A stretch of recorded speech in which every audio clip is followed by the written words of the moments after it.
হে আমার প্রিয় বন্ধুরা, কেমন আছো তোমরা সবাই? আশা করি সবাই ভালো আছো। আজকে আমরা ক্লাস করব ক্লাস 6-এর আমাদের পৃথিবীর ফার্স্ট চ্যাপ্টার, আকাশ ভরা সূর্য তারা। তো আমরা এই ক্লাসের বিষয় সম্পর্কে আগে আলোচনা করে নিই। তো আমরা প্রথমে প্রশ্নোত্তর আলোচনা করব এবং টোটাল বিষয়বস্তুটাকে ভালোভাবে আলোচনা করব। তো যারা চ্যানেলে নতুন আছো অবশ্যই চ্যানেলটাকে সাবস্ক্রাইব করো, বন্ধুদের সাথে শেয়ার করো, আর এক্ষুনি ভিডিওটাকে লাইক করে দাও। আর কিছু জানার থাকলে, ভালো লাগলে, খারাপ লাগলে কমেন্ট করো। তো চলো শুরু করা যাক আজকের ক্লাস। তো প্রথমেই দেখো আমাদের মহাবিশ্ব সম্পর্কে আছে। তো মহাবিশ্ব কাকে বলে?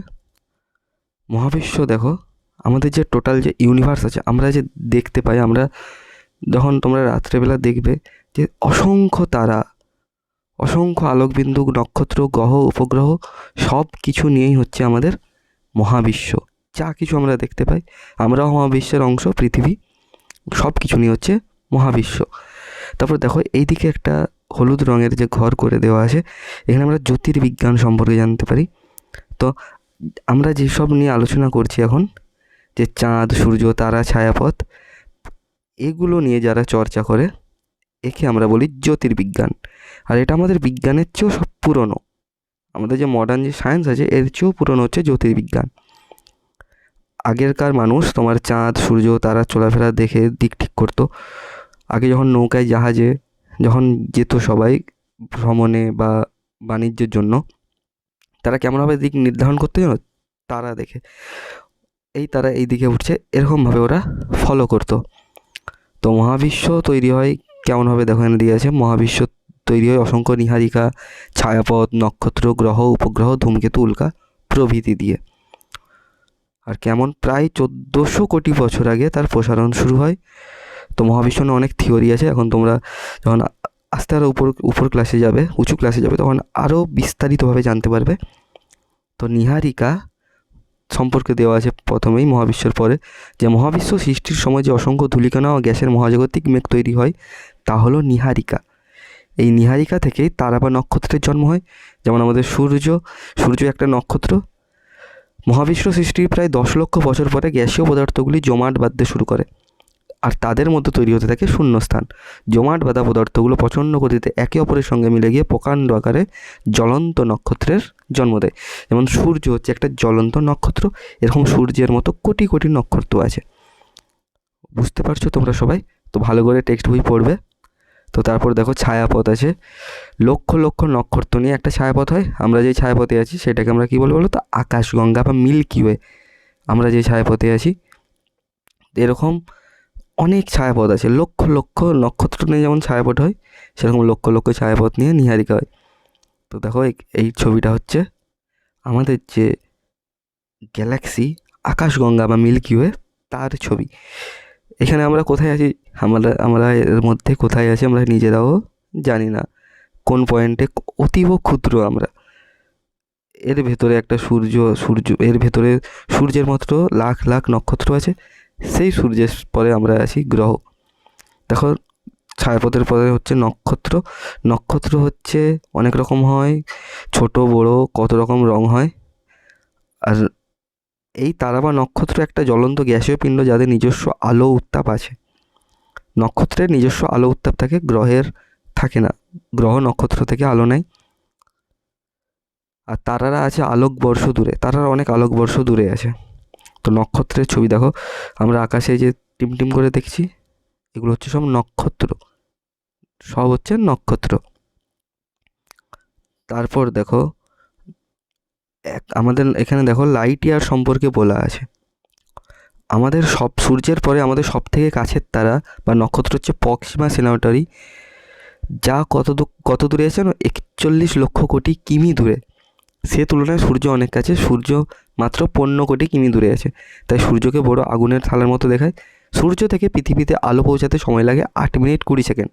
এইটা তোমাদের শর্ট কোশ্চিন পড়তেই পারে, তোমাদের প্রশ্নে পড়তে পারে যে সূর্য থেকে পৃথিবীতে আলো আসতে কত সময় লাগে। তোমরা এটা দাগ মেরে নিবে বইয়ে, যে 8 মিনিট 20 সেকেন্ড সময় লাগে। আর বায়ুশূন্য অবস্থায় আলোর গতিবেগ কত হয়? 1 সেকেন্ডে প্রায় 3 লক্ষ কিমি। তাহলে আলোর গতিবেগ কত হচ্ছে? 1 সেকেন্ডে 3 লক্ষ কিমি। তো এই গতিবেগে 1 বছর আলো যত দূরত্ব পার হয় তা হলো আলোকবর্ষ। তো 1 বছর আলো যতটা দূরত্ব পার হয় 1 সেকেন্ডে 3 লক্ষ কিমি, তা হলো 1 আলোকবর্ষ। তাহলে প্রক্সিমা সেনিউটারির দূরত্ব কত পৃথিবী থেকে? 4.2 আলোকবর্ষ।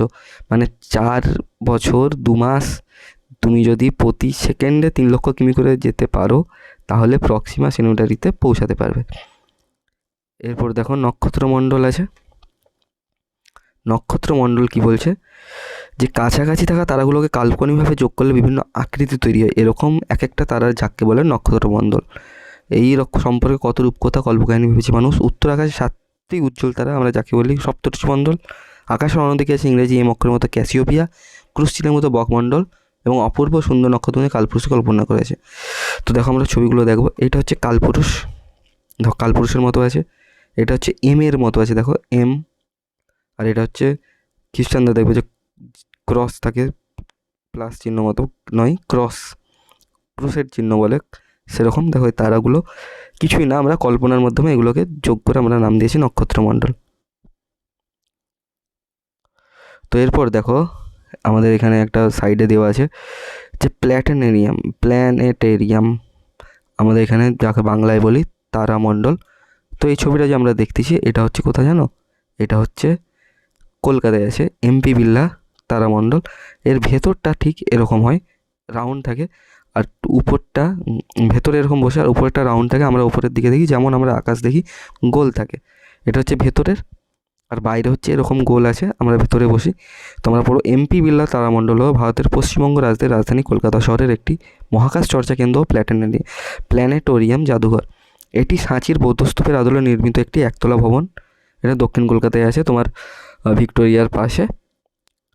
আরও দুটি, এটা হচ্ছে এশিয়ার দ্বিতীয় বৃহত্তম। আরও দুটি হচ্ছে চেন্নাই আছে আর হায়দ্রাবাদে। আর চেন্নাইয়েরটা হচ্ছে এশিয়ার সবচেয়ে বড়। এই চেন্নাইয়েরটা বড় বলতে এইটা হচ্ছে বড়, এশিয়ার বৃহত্তম, এশিয়ার দ্বিতীয় বৃহত্তম, বিশ্বের দ্বিতীয় বৃহত্তম। মানে কলকাতারটা হচ্ছে আমাদের এশিয়ার মধ্যে, দেশ নয়, এশিয়ার মধ্যে সবচেয়ে বড় এবং পৃথিবীর মধ্যে দ্বিতীয় বৃহত্তম। তো এগুলো তোমাদের শর্ট কোশ্চিন পড়তে পারে, তো এগুলো তোমরা লিখে নিবে খাতায়। তো যেমন প্রশ্ন থাকতে পারে যে এশিয়ার বৃহত্তম প্ল্যানেটেরিয়ামের নাম কি, তাহলে তোমরা লিখবে যে কলকাতার এমপি বিড়লা তারামণ্ডল। এটা হচ্ছে এশিয়ার তথা ভারত তথা এশিয়ার বৃহত্তম। তো চলো পরের পেজে যাই। পরের পেজে আছে দেখো যে কিছু প্রশ্ন আছে, দিনের বেলা তারা দেখা যায় না কেন, তারপর তারাগুলো মিটমিট করে কেন, তারা কেন মিটমিট করে জানো? বায়ুমণ্ডলের জন্য। পৃথিবীর চারিদিকে বায়ুমণ্ডল আছে, পৃথিবী থেকে বহু দূর থেকে আলো যখন এই বায়ুস্তরে পেরিয়ে আসে তখন কেঁপে যায়, ভাইব্রেট হয়। পৃথিবীর বায়ুস্তরের বাইরে মহাকাশ থেকে তারাদের দেখলে স্থির আলোর বিন্দুর মতোই দেখায়। আচ্ছা, তারা চেনার মজা আছে। তারপর টেলিস্কোপ দেখো, টেলিস্কোপ কি জানো? টেলিস্কোপের মাধ্যমে আমরা বিভিন্ন তারা, বিভিন্ন গ্রহ, বিভিন্ন উপগ্রহ আমরা আবিষ্কার করি। টেলিস্কোপের মাধ্যমে আমরা পর্যবেক্ষণ করি। তো এখানে দেখো রাতের কালো আকাশে হাজার হাজার তারাকে শুধু কতকগুলো আলোর বিন্দু মনে হয়। তাহলে পৃথিবীতে বসে মানুষ কীভাবে মহাকাশ সম্বন্ধে এত কিছু জানতে পারলো? আকাশ দেখার জন্য কাঁচ লাগানো বিশাল চং দরকার হয়। প্রতিটা টেলিস্কোপের জন্য তৈরি করতে বিরাট গোলাকার গম্বুজ, যাকে মান মন্দির বলে। শক্তিশালী টেলিস্কোপের মাধ্যমে 200 কোটি আলোকবর্ষ দূরের তারাও দেখা যায়। মানে ভাবো, শক্তিশালী টেলিস্কোপের মাধ্যমে 200 কোটি আলোকবর্ষ যে দূর আছে তারও তারা দেখা যায়। তো এখানে দেখো, এখানে ছোটো টেলিস্কোপ আছে, এর মাধ্যমেও তারা দেখা যায়। আর এইটা হচ্ছে বড় টেলিস্কোপ, এটা হচ্ছে আমাদের ইন্ডিয়ার মধ্যে সবচেয়ে বড় টেলিস্কোপ। এটা তোমার আছে লাদাখে। আর এখানে এই টেলিস্কোপের মাধ্যমে আমরা বিভিন্ন গ্রহ উপগ্রহ সম্পর্কে জানতে পারি, তার সম্পর্কে বিভিন্ন গবেষণা হয়। তো চলো এরপরের পেজে আমরা যাই। এরপরে দেখো সৌরজগৎ নিয়ে আছে, তোমরা ভালোগুলো পড়বে। এখানে সৌরজগতে কটি গ্রহ আছে এখানে ছবি দেখে লিখে নাও। আর সবচেয়ে কাছের কোনটা? সবচেয়ে কাছের হচ্ছে বুধ, আর সবচেয়ে দূরে হচ্ছে সেরেস। আর সবচেয়ে বড় কোনটা মনে হতো বলো তো? বৃহস্পতি সবচেয়ে বড়। আর দূরত্বর বিচারে আমাদের পৃথিবী কত নম্বরে আছে? 3 নম্বরে আছে। সূর্যের কাছে হচ্ছে বুধ, শুক্র, তারপর হচ্ছে পৃথিবী। আর তোমরা একটা ছবি আঁকবে সৌরজগতের। চলো এরপর আমরা যাই, কত অজানা কথা, এগুলো বই ভালো করে পড়বে তোমরা। তারপরের পেজে আমাদের গ্রহ সম্পর্কে আছে, পৃথিবী, তারপর বুধ, শুক্র, প্রত্যেকটা গ্রহ আছে। তো এগুলো তোমরা ভালো করে বইয়ে পড়বে, আমি বিস্তারিতভাবে বলছি না যেহেতু ভিডিও অনেক বড় হয়ে যাবে। তো তারপর দেখো গ্রহাণুপুঞ্জ আছে, এটা তোমাদেরকে জানতে হবে। আমাদের যেমন একটা ফেমাস হচ্ছে হ্যালো ধূমকেতু, 76 বছর বাদে দেখা যায় পৃথিবী থেকে। আর সেরেস হলো সৌরজগতের বৃহত্তম গ্রহাণু। মঙ্গল আর বৃহস্পতি মাঝে প্রায় 40,000 গ্রহাণুপুঞ্জ দেখা যায়। আর উল্কা হচ্ছে মেঘহীন রাতের আকাশে অনেক সময় হঠাৎ আলো রেখা নামতে আসে দেখায়, একেও বলে তারা খসা। আসলে এটা উল্কাপাত। ধূমকেতু ও গ্রহাণুপুঞ্জের ভাঙা টুকরো মহাকাশে ছড়িয়ে থাকে। যখন আমাদের পৃথিবীর প্রত্যেকটা গ্রহের একটা মধ্যাকর্ষণ টান আছে, সেরকম আমাদের পৃথিবীর টান আছে। পৃথিবীর মধ্যাকর্ষণের মধ্যে এসে পড়লে প্রচণ্ড বেগে ছুটে আসতে থাকে পৃথিবীর দিকে। বাতাসের সঙ্গে ঘষা লেগে জ্বলতে শুরু করে। জ্বলন্ত আগুনের ফুলকিগুলো তখন অন্ধকার আকাশ তারা বলে ভুল হয়। বাতাসে পুড়ে মিলিয়ে যায় উল্কা। তবে মাঝে মাঝে বড় উল্কার কিছুটা অংশ পৃথিবীর বুকে আছড়ে পড়ে। কখনো উল্কা বৃষ্টি দেখেছো? একসঙ্গে ঝাঁকে ঝাঁকে উল্কা বৃষ্টির মতো ছুটে আসছে পৃথিবীর দিকে। ওরকমটা হয় না। উল্কা উল্কা অনেক আমাদের ক্ষতি করে দেয়, অনেকেই মারা যায় উল্কা যদি অনেক বেশি হয়। আর ধূমকেতু আছে ঝাঁটার মতো লেজ বিশিষ্ট উজ্জ্বল জ্যোতিষ্ককে আমরা বলি ধূমকেতু। এ দেখো ধূমকেতু। তার পরের পেজে আমরা যাই। পরের পেজে দেখো বিভিন্ন শব্দের খেলা আছে, তো তোমরা এগুলো করবে। আর এখানে দেখো আমি কিছু প্রশ্ন উত্তর করে দিই, কেন হয় লিখে ফেলো। তো চলো আমরা কেন হয় লিখে ফেলি। বুধের 1 বছর পৃথিবীর চেয়ে কম সময় হয়, কেন হয়? উত্তরটা লিখবো যে বুধের 1 বছর হতে সময় লাগে 88 দিন, যেখানে পৃথিবীর সময় হতে লাগে 365 দিন 5 ঘন্টা 48 মিনিট 46 সেকেন্ড। সুতরাং বুধের 1 বছর পৃথিবীর চেয়ে কম সময়ে হয়। তারপর দ্বিতীয় প্রশ্ন, আমরা চাঁদের একটা পিঠ দেখতে পাই, কেন দেখতে পাই? চাঁদ হলো পৃথিবীর একমাত্র উপগ্রহ। চাঁদের আবর্তন ও পরিক্রমণের সময়কাল প্রায় এক হওয়ায় আমরা পৃথিবী থেকে চাঁদের একটা দিকই দেখতে পাই। বুঝতে পেরেছো তোমরা সবাই? তারপরে প্রশ্ন আছে, ধূমকেতু দেখা যায় অনেক দিন বাদে বাদে, কেন দেখা যায়? ধূমকেতুগুলোর কক্ষপথ বৃহৎ, উপবৃত্তাকার হয় এবং এর আবর্তনকাল অনেক বেশি হওয়ায় আমরা এত বছর পর তাদের দেখতে পাই। তারপরে দেখো, দিনের বেলায় জ্যোতিষ্কদের দেখা যায় না কেন? দিনের বেলায় কেন নক্ষত্রদের দেখা যায় না? সূর্যের আলোর তুলনায় জ্যোতিষ্কদের আলোর তীব্রতা অনেক কম হয়। সূর্য যেহেতু আমাদের সবচেয়ে কাছে, ওই জন্য সূর্যের আলোর জ্যোতিটা প্রচুর। সেই জন্য আমরা দিনের বেলায় সূর্যের আলো কাছে চারিদিকে ছড়িয়ে থাকে, তাই দিনের বেলা আমরা জ্যোতিষ্কদের দেখতে পাই না। আচ্ছা, মঙ্গলের মাটির রং লাল কেন? মঙ্গলের মাটিতে প্রচুর পরিমাণে ফেরাস অক্সাইড বা লৌহ থাকায় মঙ্গলের মাটির রং লাল হয়। কী আছে? প্রচুর লোহা আছে মঙ্গলের মাটিতে। তারপর দেখো, বেশিরভাগ সময় চাঁদ কেন ফালির মতো দেখায়? অমাবস্যা থেকে পূর্ণিমা এবং পূর্ণিমা থেকে অমাবস্যা চাঁদের আকারের ক্রমশ বৃদ্ধি বা হ্রাস ঘটে, যা প্রায় সম্পূর্ণ মাস ধরে চলতে থাকে। তাই বেশিরভাগ সময় চাঁদকে ফালির মতো দেখায়। চাঁদের আকাশ হ্রাস বা বৃদ্ধি ঘটে বলতে আমরা যেখান থেকে দেখি সেখান থেকে আমাদেরকে মনে হয় চাঁদ একই আছে। চাঁদের আলোটা সূর্যতে যেমনভাবে পড়ে আমরা সেরকমভাবে দেখতে পাই। যেহেতু চাঁদের নিজস্ব আলো নেই, পৃথিবীরও নিজস্ব আলো নেই, চাঁদ হচ্ছে সূর্য থেকে আলো নেয়, আমরাও সূর্য থেকে আলো নিই। তো তারপর দেখো আমাদেরকে বলছে পার্থক্য খুঁজতে, আমাদের মধ্যে তফাৎ খোঁজো। তো প্রথমে আছে নক্ষত্র গ্রহ। তো তোমরা এগুলো ভিডিও পজ করবে, করে উত্তরগুলো লিখে নেবে। আমি বলে দিচ্ছি তাড়াতাড়ি। নক্ষত্র নিজের আলোয় আলোকিত হয়, গ্রহ নক্ষত্রের আলোয় আলোকিত হয়। নক্ষত্র আকারে অনেক বড় হয় সূর্য যেমন, গ্রহ আকারে অনেক ছোটো হয় যেমন পৃথিবী অনেক ছোটো। নক্ষত্রের উষ্ণতা অনেক বেশি হয়, গ্রহের উষ্ণতা অনেক কম হয়। নক্ষত্র প্রচুর গরম, আমরা কেউ যেতেই পারবো না, কোনো কিছুই যেতে পারবে না। মানে কয়েক কোটি কিমি দূরে আমরা ধ্বংস হয়ে যাব। আর গ্রহের উষ্ণতা অনেক কম, আমরা গ্রহে আছি। নক্ষত্রগুলি নিজের চারিদিকে ঘোরে, আর গ্রহগুলি নক্ষত্রের চারিদিকে ঘোরে। নক্ষত্রও ঘুরে নিজের চারিদিকে। আর ওরা নক্ষত্র তোমার ঘুরে হচ্ছে গ্যালাক্সিতে ঘুরে, আমাদের মিল্কি ওয়ে গ্যালাক্সি প্রত্যেকটা নক্ষত্র ঘুরে। সেরকম গ্রহগুলি নক্ষত্রের চারিদিকে ঘুরে। নক্ষত্রগুলি মিটমিট করে আলো দেয়, আর গ্রহগুলি স্থির হয়ে আলো দেয়। নক্ষত্রের আলো দেখবে মিটমিট করে, আর গ্রহ হচ্ছে স্থির। কারণ গ্রহে আলো পড়ছে ওই জন্য স্থির থাকে। আর নক্ষত্র কি? আলো তৈরি করছে। যেমন সূর্য একটি নক্ষত্র, পৃথিবী হলো সূর্যের একটি গ্রহ। তো চলো এর পরে পার্থক্যে যাই। গ্রহ আর উপগ্রহের পার্থক্য আছে। গ্রহগুলি আকারে বড় হয়, উপগ্রহগুলি আকারে ছোট হয়। গ্রহগুলি নক্ষত্রের চারিদিকে পরিক্রমণ করে, উপগ্রহগুলি গ্রহের চারিদিকে আবর্তন করে। গ্রহগুলি নক্ষত্র থেকে সৃষ্টি হয়, প্রাকৃতিক উপগ্রহগুলি গ্রহ থেকে সৃষ্টি হয়। পৃথিবী হলো একটি গ্রহ, আর চাঁদ হলো একটি উপগ্রহ। পরের পার্থক্যে আমরা যাই ধূমকেতু আর উল্কার মধ্যে। ধূমকেতু হলো নক্ষত্র থেকে সৃষ্ট গ্যাসীয় পদার্থ, আর উল্কা হলো ধূমকেতু বা গ্রহাণু থেকে সৃষ্ট ক্ষুদ্র কণা। ধূমকেতু ল্যাজ যুক্ত হয়, উল্কাতে কোনো ল্যাজ থাকে না। ধূমকেতুর পরিক্রমণ বেগ অনেক বেশি হয়, উল্কার পরিক্রমণ বেগ অনেক কম হয়। ধূমকেতু অনেক দিন পর দেখা যায়, উল্কা মাঝে মাঝে দেখা যায়। তো আমি তাড়াতাড়ি বলছি, তোমরা পজ করে উত্তরগুলো লিখে নেবে। তো চলো তোমরা এই শব্দের খেলা পাশাপাশি খুব মজার আছে, বইয়ে উত্তর দেওয়া আছে, তোমরা করে নেবে উত্তরগুলো, ঠিক আছে? তো চলো আমরা পরের পেজে যাই। পরের পেজে দেখো আছে, মহাকাশে যেতে হলে আমরা কিসেভাবে যাই বলো তো? রকেটের মাধ্যমে যাই। আর তার ভেতরে পড়তে হয় স্পেস স্যুট, আর তাকে আমরা থাকি স্পেস শাটেল থাকে, তারপর কৃত্রিম উপগ্রহ থাকে। ধরো আমরা যে এখন এত ইন্টারনেট ঘাঁটছি, এগুলো সব কৃত্রিম উপগ্রহের জন্য। আমরা যে টেলিভিশন দেখি, এগুলো সব হচ্ছে কৃত্রিম উপগ্রহ। তারপর আমরা দেখবে আগে থেকে খবর পেয়ে যাই যে ঝড় আসছে, আজকে বৃষ্টি হবে, আজকে ঠান্ডা বাড়বে, আজকে গরম বাড়বে, সব কিছু আমরা এই কৃত্রিম উপগ্রহের মাধ্যমে জানি। আর 2012 সালে কিউরিওসিটি রোভার মঙ্গলে অবতরণ করে। মঙ্গলেও আমরা আমাদের গবেষণার জন্য আমরা কৃত্রিম উপগ্রহের মাধ্যমে আমরা রকেট পাঠিয়েছি, আমরা যান পাঠিয়েছি। কদিন আগে আমাদের ইসরো চাঁদে আমাদের আবার যান পাঠিয়েছে, তোমরা সবাই জানো, খবর পেয়েছো। তো সেই ইসরোর ফুল ফর্ম হচ্ছে ইন্ডিয়ান স্পেস রিসার্চ অর্গানাইজেশন, এটাও তোমার শর্ট কোশ্চেন পড়তে পারে। আমাদের প্রথম কৃত্রিম উপগ্রহ হচ্ছে আর্যভট্ট। আর ভারতের প্রথম মহাকাশচারী কে? রাকেশ শর্মা। আর চন্দ্রয়ান 1 ভারতের প্রথম চন্দ্রযানে চাঁদ অবতরণ 2008 সালে করেছিল। আবার 2023 হচ্ছে চন্দ্রয়ান 3। তো চলো পরের পেজে যাই। পরের পেজে দেখো চন্দ্রগ্রহণ সম্পর্কে আছে। কোনো কোনো পূর্ণিমায় পৃথিবীর ছায়ায় চাঁদ ঢেকে গিয়ে চন্দ্রগ্রহণ হয়। এ দেখো, এই হচ্ছে পৃথিবী, এটা হচ্ছে সূর্য। পৃথিবী কী করছে? সূর্য থেকে সূর্য চাঁদের যে আলো যাচ্ছিল, সেটা পৃথিবী কী হচ্ছে? বাধা দিয়ে দিছে। তার ফলে কী হচ্ছে? চাঁদে আর আলো যাচ্ছে না। তখন কি হয়?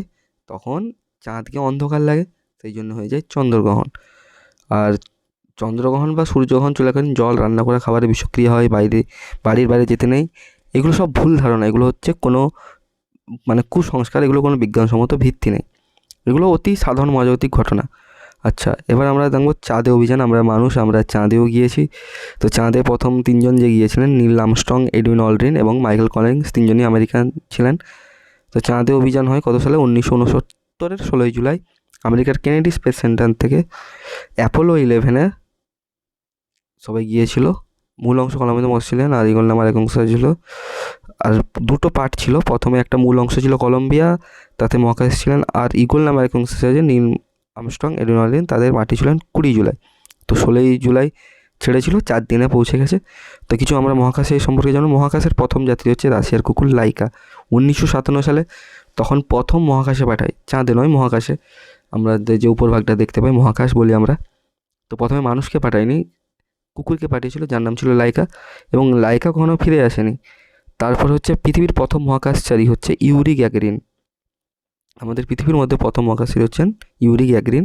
প্রথম মহিলা মহাকাশচারী হচ্ছে ভ্যালেন্তিনা তেরেস্কোভা। দুজনই হচ্ছে রাশিয়ায়। আর আমাদের প্রথম ভারতীয় মহিলাকে কল্পনা চাওলা। আর প্রথম কে? রাকেশ শর্মা। আর প্রথম ভারতীয় মহিলা হলে কল্পনা চাওলা। আর সুনিতা উইলিয়ামস জন্মসূত্রে দ্বিতীয় ভারতীয় মহিলা মহাকাশচারী, যিনি সব থেকে বেশি সময় মহাকাশে কাটিয়েছেন। চলো পরের পেজে যাই। পরের পেজে দেখো আছে আমরাও চাঁদে পাড়ি দেওয়া কল্পনা করতে পারি। তো চাঁদে দেখো বাতাস নেই, কিছু নেই, নিঃশ্বাস নেওয়া যায় না। আমাদেরকে স্পেস স্যুটে বাতাস ভরে আছে। আমরা স্পেস স্যুট নিয়েই যাই, যারা যাই স্পেস স্যুট নিয়েই যেতে হয়। আচ্ছা, তারপর দেখো চাঁদের ছবি। দেখো চাঁদে অনেক কিছু ব্যাপার আছে, বলতে গর্ত আছে অনেক। চাঁদে আমাদের জন্য সুটেবল না কোনো। এখানে তোমরা ডিটেলস ভালোভাবে পড়বে, আমি ভিডিওটা বড় করছি না। তারপর দেখো মিলিয়ে দাও যেটা ছিল, সেখানে উত্তর এগুলো করে দেওয়া আছে, তোমরা বইও দেওয়া ছিল, ওই জন্য আমি এটাকে স্কিপ করে গেছি। তারপর হচ্ছে তোমার হচ্ছে মগজাস্ত্র আছে। শনি ছাড়া সৌরজগতে আরও 3টে গ্রহের বলয় আছে। তাহলে কী হবে? শনি ছাড়া বৃহস্পতি, ইউরেনাস এবং নেপচুনের বলয় আছে। তারপরে দেখো তো কোন গ্রহের একদিন 1 বছরের থেকে বড়? শুক্র গ্রহের একদিন 1 বছরের থেকে বড়। কেন বড় জানো? শুক্র গ্রহ আবর্তন যে সময় করে, পরিক্রমণ, মানে পরিক্রমণটা সূর্যকে যতটা সময় করে, আবর্তন তার চেয়ে করতে বেশি টাইম লাগে। মানে আমরা পৃথিবী আবর্তন করি 24 ঘন্টায়, আর পরিক্রমণ করি 365 দিনে। কিন্তু শুক্র কী করে? সূর্যকে পরিক্রমণ করতে যতটা সময় লাগায়, তার চেয়ে নিজেকে আবর্তন করতে ওতে আরও বেশি সময় লাগে। ওই জন্য শুক্র গ্রহের একদিন 1 বছরের থেকে বড়। তো ক্লাসটা একটু লম্বাই হয়েছে, যেহেতু আলোচনা হচ্ছে, কোশ্চেন উত্তর, প্রশ্ন উত্তর সব আছে। তো ভিডিওটি যদি ভালো লেগে থাকে ক্লাসটা, তো অবশ্যই তোমরা লাইক করো, কমেন্ট করো। কিছু জিজ্ঞাসা করার থাকলে অবশ্যই জিজ্ঞাসা করো। তো চলো দেখা হচ্ছে পরের ক্লাসে। ভালো থেকো সবাই।